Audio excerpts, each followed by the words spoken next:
الحمدللہ رب العالمین والصلاة والسلام علی سید الانبیاء والمرسلین اما بعد فاعوذ باللہ من الشیطان الرجیم بسم اللہ الرحمن الرحیم۔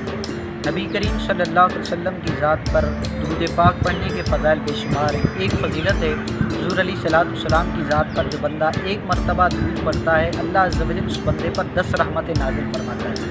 الحمدللہ عز و جل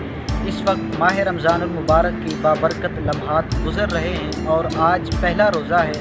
اور بڑے اچھے انداز سے گزارا ہم نے۔ اللہ تبارک و تعالیٰ کی بارگاہ میں دعا ہے بقیہ روزوں کو بھی اچھے انداز سے تلاوت قرآن میں اور تہجد گزاری کے اندر گزارنے کی توفیق عطا فرمائے۔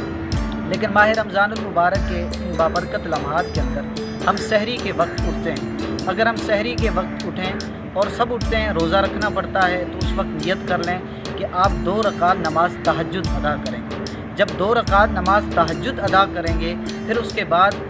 مقبولیت کے اوقات ہوتے ہیں ماہ رمضان المبارک کے اندر، اور ماہ رمضان المبارک کے بابرکت لمحات کے اندر خاص طور پر تہجد کے وقت جو دعا قبول ہوتی ہے صاحب وہ بہترین لمحہ ہوتا ہے۔ تو ہمیں چاہیے اس لمحے کے اندر اللہ تبارک و تعالیٰ کی عبادت بھی کریں اور ساتھ اللہ تبارک و تعالیٰ کی رحمت سے طلبگاری بھی کریں، کیونکہ حدیث پاک کے اندر یہ بات ہے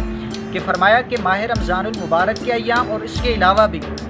رات کی آخری پہر کے اندر اور بابرکت راتوں کے اندر بھی اللہ تبارک و تعالیٰ کی خاص رحمت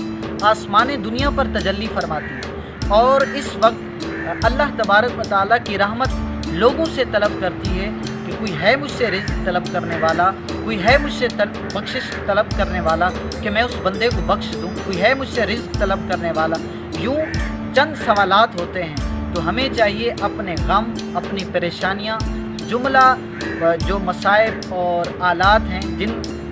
راہوں کے اندر ہم زندگیاں بسر کر رہے ہیں، اگر ان لمحوں کو اور ان پریشانیوں کو رب کی بارگاہ کے اندر التجا کریں، اللہ تبارک و تعالیٰ سے طلب کریں، تو انشاءاللہ ہماری یہ پریشانیاں، یہ دکھ انشاءاللہ دور ہوں گے۔ یہ بابرکت لمحات ہیں، انہی لمحات کے اندر رب کا قرب بھی ملے گا اور رب سے تعلق بھی جوڑے۔ علماء فرماتے ہیں کم از کم رب سے اتنا تو تعلق جڑا رہے کہ بندہ جب رب سے طلب کرے تو رب دعائیں قبول فرما لے، اور یہ